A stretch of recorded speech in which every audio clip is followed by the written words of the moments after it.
Good morning, Bethany Christian Church. It is fantastic to be with you on this Sunday morning in June. For those of you who didn't know, today's my birthday, so I'm happy to have survived another trip around the sun, and very, very happy to be with you all this morning, at least virtually, until I get to come in person. I'll be with you all on Father's Day there in person.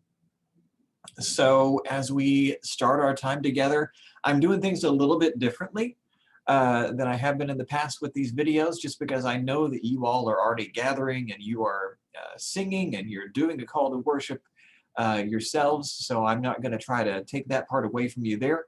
So instead, I'll be leading you in prayer and obviously through a short reflection, homily, sermonette, whatever word you want to use for it. And then, of course, we will share in communion together. So that's my plan for the morning. And hopefully that works well. If it doesn't work well, let me know, and I will adjust course accordingly for any videos I do for y'all in the future. So let's stop and pause and go to God in prayer this morning. God of life and love, you are the best heavenly parent that we could ask for. And sometimes our rebellious hearts get in the way of truly living into the calling and the identity that you have in mind for us. God, be with us as we make our way, sometimes fumbling through the dark, toward the righteousness that you have in mind for us. Be with us now and always. Amen. All right, so this morning's text is going to be coming from the book of 1 Samuel, and I'm in chapter 8, and I'm going to start in verse 4, and we're going to read through verse 20. So 1 Samuel chapter 8, verses 4 through 20. Then all the elders of Israel gathered together and came to Samuel at Ramah and said to him, "You are old, and your sons do not follow in your ways. Appoint for us then a king to govern us, like other nations." But the thing displeased Samuel when they said, "Give us a king to govern us." Samuel prayed to the Lord, and the Lord said to Samuel, "Listen to the voice of the people in all that they say to you. For they have not rejected you, but they have rejected me from being king over them. Just as they have done to me from the day I brought them up out of Egypt to this day, forsaking me and serving other gods, so also they are doing to you. Now then, listen to their voice. Only you shall solemnly warn them and show them the ways of the king who shall reign over them." So Samuel reported all the words of the Lord to the people who were asking him for a king. And he said, "These will be the ways of the king who will reign over you. He will take your sons and appoint them to his chariots and to be his horsemen and to run before his chariots.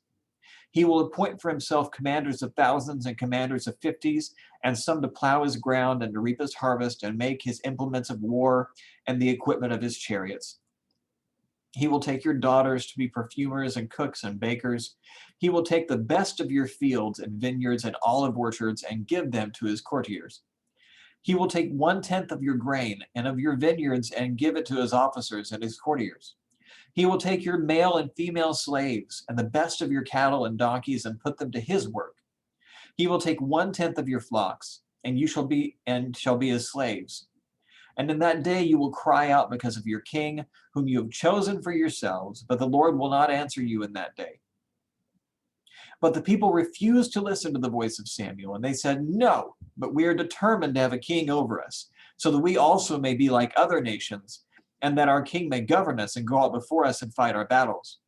So when Samuel had heard all the words of the people, he repeated them to the ears of the Lord. And I read one verse further than I was planning on doing, so that's extra, that's free of charge for the day. So you're welcome. So when we think about who we trust to have authority over us. I wonder who those people are that usually come to mind. The first people that I think of are our elected officials. Obviously, we have people whom we choose that we put into positions of authority and responsibility, trusting that they will reflect the will of the people and they will govern us well. So these are people like the President of the United States, the governor, our congressmen and women, our local state officials. These are people whom we have chosen. Well, maybe not we have chosen, but these are people who won the popular vote sometimes, and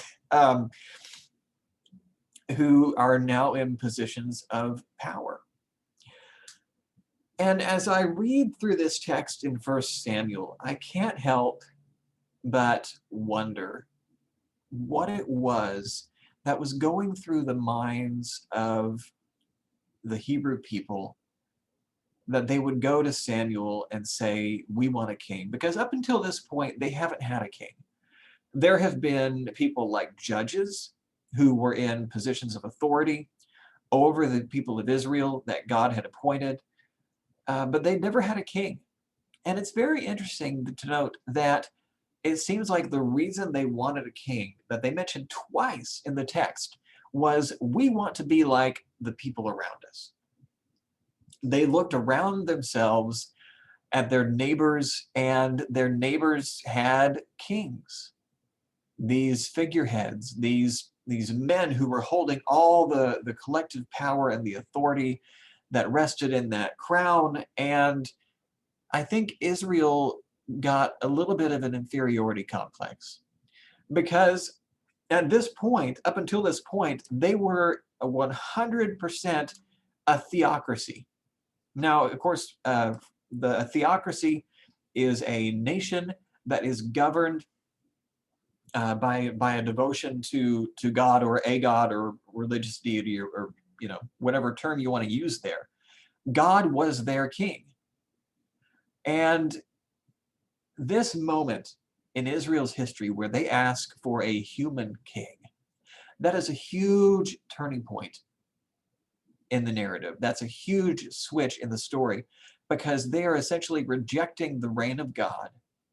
And they're saying, no, we want to be like everybody else around us. We want a king. And I can understand it. I can understand the thought process, because if everybody else around you has a king, this figurehead, this mighty person who is governing the country, who's going out to war, who's leading the chariots, you'd want one of those too, because it feels kind of odd to say, oh, our king, you can't see him. He's our God. He lives in heaven.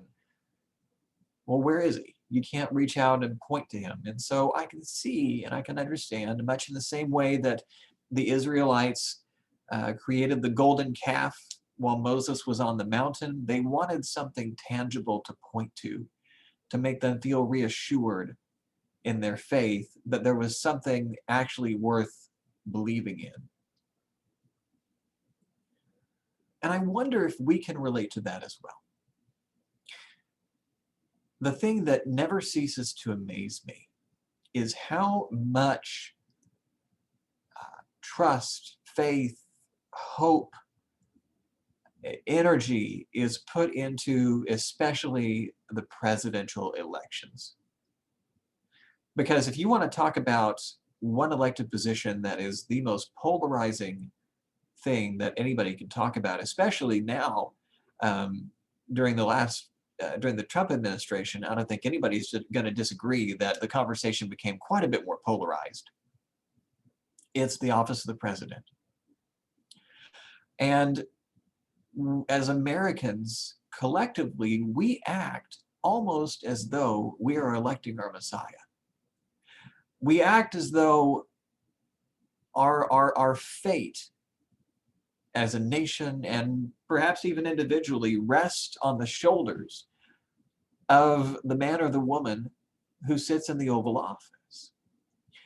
And I'm not going to discount the fact that the president does have a lot of power and policies do have impacts on the lives of average Americans, and especially that we need to be concerned to make sure that the policies that they're enacting are not harmful and that they're actually helpful and beneficial to vulnerable populations. But it's almost as though we believe that Jesus is riding on Air Force One and that Jesus has taken up residence at the White House. That's almost how we act. And so the question I've got is, where do you believe that hope comes from? And how do you live into your identity as both a citizen of the United States and a citizen of the kingdom of heaven? Because I firmly believe that we often forget about the fact that we are card-carrying members. We have passports for God's kingdom.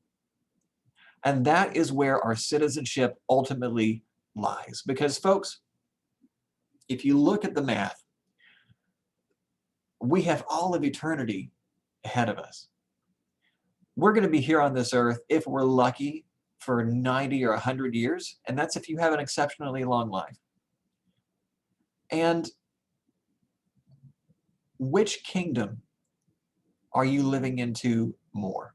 Which kingdom's values and precepts and ethos are you really trying to cultivate? Are you trying to be a citizen of the kingdom of heaven, in which case God is your heavenly figurehead and God is the king and the head of that? Or are you so focused on this earthly citizenship and following the lead of these elected officials that are never, ever, ever going to measure up, no matter what they do, to the amount of righteousness and justice that God expects? Where are you putting your energy? Where are you trying to live into that identity?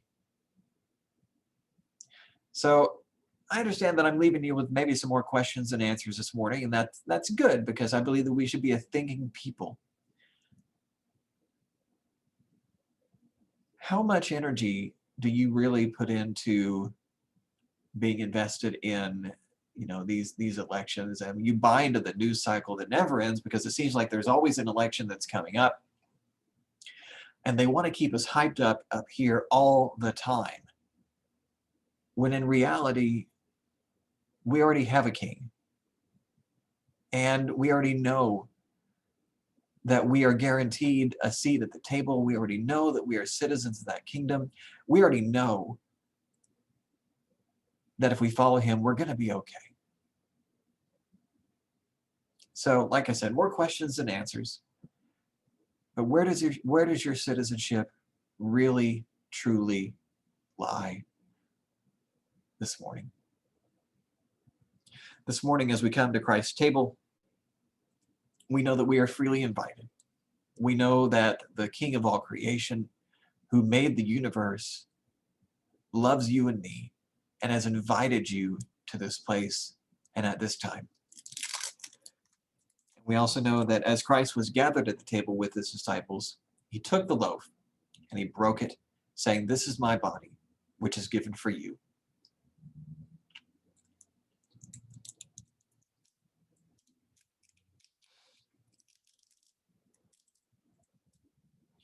And in the same way, after supper, he took the cup and he blessed it. And he said, "This is my blood, which is shed for you for the forgiveness of sins, a new covenant. Every time you eat of the loaf and drink of the cup, do this in remembrance of me."